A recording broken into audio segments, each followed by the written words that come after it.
ঢাকা ১৭ আসনে আজকে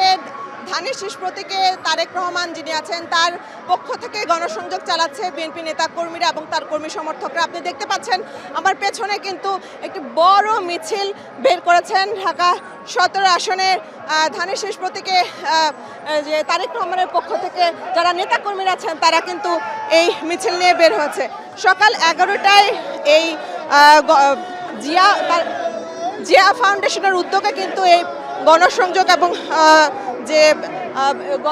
এবং পেশাজীবীদের যে মিছিল সেটি কিন্তু বের হয়েছে এবং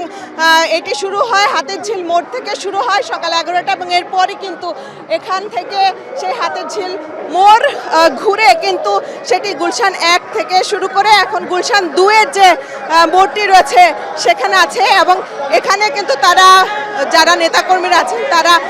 ব্যানার ফেস্টুন নিয়ে এবং হাতে ধানের শীষের যে প্রতীক রয়েছে সেই প্রতীক নিয়ে কিন্তু তারা ঘুরছেন এবং নানা ধরনের প্ল্যাকার্ড কিন্তু তাদের হাতে দেখা যাচ্ছে। এবং যেহেতু আজকে ছুটির দিন এবং এই ছুটির দিনকে কেন্দ্র করে কিন্তু তারা দেশের রাস্তা ফাঁকা আছে এবং জনসমাগম বা জনদুর্ভোগ যাতে না হয় সেজন্য কিন্তু তারা আজকের এই দিনটিকে বেছে নিয়েছে বলে জানিয়েছেন। এবং আপনাকে বলে রাখি যে আজকের এই গণসংযোগ যেটি রয়েছে এখানে এই গণসংযোগটি আজকে গুলশান থেকে শুরু করে ভাসানটেক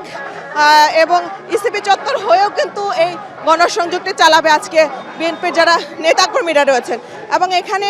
বলে রাখি যে আজকের এই যে গণসংযোগ এই গণসংযোগের আছেন বিএনপি চেয়ারম্যানের যে উপদেষ্টা এবং এই ঢাকা ১৭ আসনের নির্বাচন পরিচালনা কমিটির প্রধান সমন্বয়ক আব্দুল সালাম। তিনি কিন্তু গাড়ি যোগে এখানে এই নেতাকর্মীদের নিয়ে কর্মী সমর্থকদের নিয়ে তারেক রহমানের পক্ষে গণসংযোগ চালাচ্ছেন এবং এই গণসংযোগের মধ্য দিয়ে দেখি যেটি দেখতে পাচ্ছি যে ঢাকা ১৭ আসনের যারা ভোটার আছেন তাদের কাছে কিন্তু তারা নেতাকর্মীরা লিফলেট দিচ্ছেন এবং তাদের কাছে ভোট চাচ্ছেন এবং প্রতিশ্রুতি দিচ্ছেন যাতে ঢাকা ১৭ আসনে যে বিএনপির থেকে বিএনপি চেয়ারম্যান তারেক রহমানকে তারা ভোট দেন এবং তাদের কাছে কিন্তু তারা প্রতিশ্রুতি দিচ্ছেন যে একটি সুন্দর বাংলাদেশ গড়ার।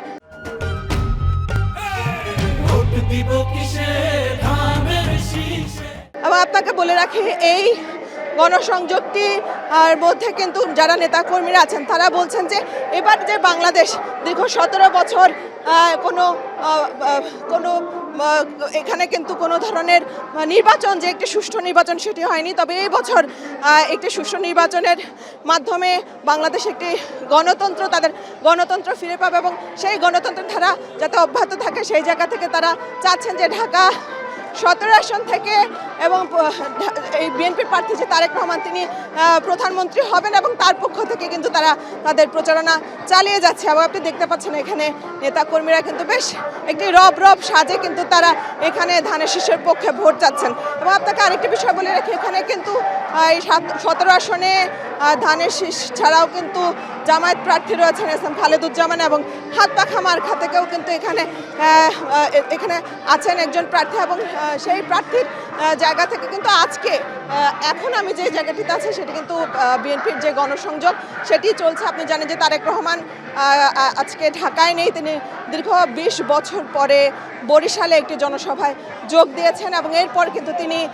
এখান থেকে ফরিদপুরে যাবেন আরেকটি জনসভায় যোগ দিবেন। এবং আজকে পুরো দিনই কিন্তু এই ছুটির দিনটিকে যারা আসলে বিএনপির নেতাকর্মীরা আছেন তারা আজকের দিনটিকে গণসংযোগের জন্য রেখেছেন এবং এই আজকে ঢাকা ১৭ আসনের যে গুলশান বনানী ভাসানটেক এবং ক্যান্টনমেন্ট এলাকাগুলো রয়েছে সেই এলাকাগুলোতে তারা ঘুরবেন এবং তারেক রহমানের পক্ষ থেকে তারা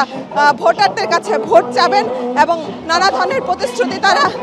যাতে বাস্তবায়ন হয় সেই বিষয়ে ভোটারদের মন জয়ে কিন্তু তারা আজকে দাঁড়ে ঘুরছেন। তো আজকে শুধু আসলে পেশাজীবী না, তারা এখানে কিন্তু সাংস্কৃতিক কর্মী থেকে শুরু করে নানা শ্রেণী পেশার মানুষরা কিন্তু এখানে আছে। আপনারা দেখতে পাচ্ছেন বেশ রব একটি সাজে কিন্তু এখানে তারা তাদের প্রচারণাটি চালিয়েছে। আপনারা দেখতে পাচ্ছেন এখানে কিন্তু এই গাড়িতে করেই কিন্তু বিএনপির যে চেয়ারম্যান উপদেষ্টা এবং ঢাকা 17 আসনের নির্বাচন পরিচালনা কমিটির যে প্রধান সমন্বয়ক আব্দুল সালাম এখানে আছেন এবং তিনি কিন্তু এই পুরো মিছিলটাকে নেতৃত্ব দিয়ে এই পুরো ঢাকা 17 আসনের যে প্রধান রাস্তাগুলো রয়েছে সেখানে তারা গণসংযোগ চালাচ্ছেন নেতাকর্মীদের নিয়ে। আপনারা দেখতে পাচ্ছেন নেতাকর্মীদের হাতে কিন্তু ব্যানার, ফেস্টুন, লিফলেট রয়েছে এবং তারা এই মাধ্যমে কিন্তু নানা ধরনের স্লোগান এখানে লিখে নিয়ে এসেছেন এবং তারা চান যে একটি সুষ্ঠু নির্বাচন হোক এবং সেই সুষ্ঠু নির্বাচনের মাধ্যমে ধানের শীষ প্রতীক নিয়ে তারেক রহমান দেশের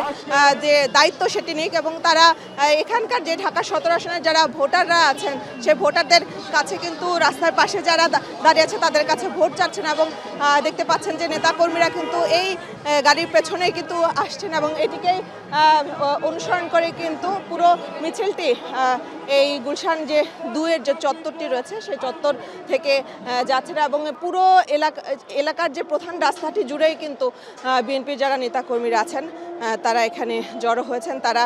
মিছিলে অংশ নিয়েছেন এবং ভোটারদের দ্বারে দ্বারে যাচ্ছেন। তারা ধানের শীষের হয়ে তারেক রহমানের পক্ষ থেকে ভোট চাচ্ছেন এবং আরেকটি বিষয় বলে রাখি যে এই যে ঢাকা 17 আসনটি রয়েছে এখানে কিন্তু বেশ কিছু আমরা ভোটারদের সাথে কথা বলেছি, যারা এখানে স্থানীয় আছেন তাদের সাথে কথা বলেছি। তারা বলছেন যে এই ঢাকা 17 আসনের সবথেকে বড় সমস্যা যে এখানে জলাবদ্ধতা, যানজট এবং আবাসন সংকটের কথাও কিন্তু তারা বলছেন যে যারাই আসলে এই সমস্যাগুলো সমাধান করবে, এই সমস্যার সমাধানে প্রতিশ্রুতি দিবেন তারাই কিন্তু তাদের ভোট তাদের যারা এই প্রতিশ্রুতি বাস্তবায়ন করবে তাদের পক্ষেই তাদের সেই ভোটটি যাবে। তো এই জায়গাটিকে কাছ ধরেই কিন্তু এই ঢাকা 17 আসনের যারা প্রার্থী আছেন, যারা যে রাজনৈতিক দলগুলো এই ঢাকা 17 আসন থেকে এবার প্রতিদ্বন্দ্বিতা করবেন তারা কিন্তু এই বিষয়টি মাথায় রেখে কাজ করছে এবং তাদের ইশতেহারেও কিন্তু এই বিষয়গুলো রাখবেন বলে জানিয়েছে এই বিএনপির যারা নেতাকর্মীরা আছেন তারা জানিয়েছেন। এবং আপনাকে বলে রাখি ঢাকা 17 আসনে কিন্তু জামায়াত প্রার্থী হেভিওয়েট যে প্রার্থী রয়েছেন ডক্টর এস.এম. খালেদুজ্জামান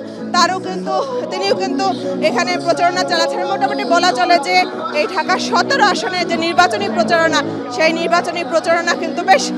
জমে উঠেছে, যেহেতু নির্বাচনের বাকি আর মাত্র এক সপ্তাহ। সেই শেষ মুহূর্তে এসে কিন্তু আসলে কোনো দলই কিন্তু চাচ্ছে না এই সুযোগটি হাতছাড়া করতে, যে কারণে তারা ভোটারদের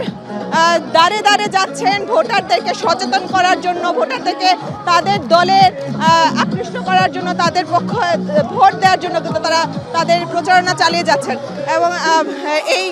যেহেতু আজকে ছুটির দিন আমাকে ছুটির দিন থেকে তারা বেছে নিয়েছেন, কেননা এই আজকে যাতে কোনো জনদুর্ভোগ না হয় সেই জায়গাটিকে মাথায় রেখে কিন্তু আজকের দিনটিকে বেছে নিয়েছে যারা আসলে এই ঢাকা 17 আসন থেকে এবার প্রতিদ্বন্দ্বিতা করবেন। তো মোটামুটি বলা যায় যে বেশ শেষের দিকে এসে বেশ জমে উঠেছে ঢাকা 17 আসনের নির্বাচনী প্রচারণা এবং এর মধ্য দিয়ে কিন্তু আজকের এই প্রচারণার মধ্য দিয়ে কিন্তু ভোটারদের তারা যে মন জয়ের যে কাজটি সেটি কিন্তু চালাবেন এবং ভোটের নির্বাচনী প্রচারণার শেষ দিন পর্যন্ত কিন্তু তারা এই প্রচারণা চালিয়ে যাবে বলে জানিয়েছে আমাদের। তো এই ছিল আমার ঢাকা 17 আসন থেকে নির্বাচন প্রচারণার সবশেষ।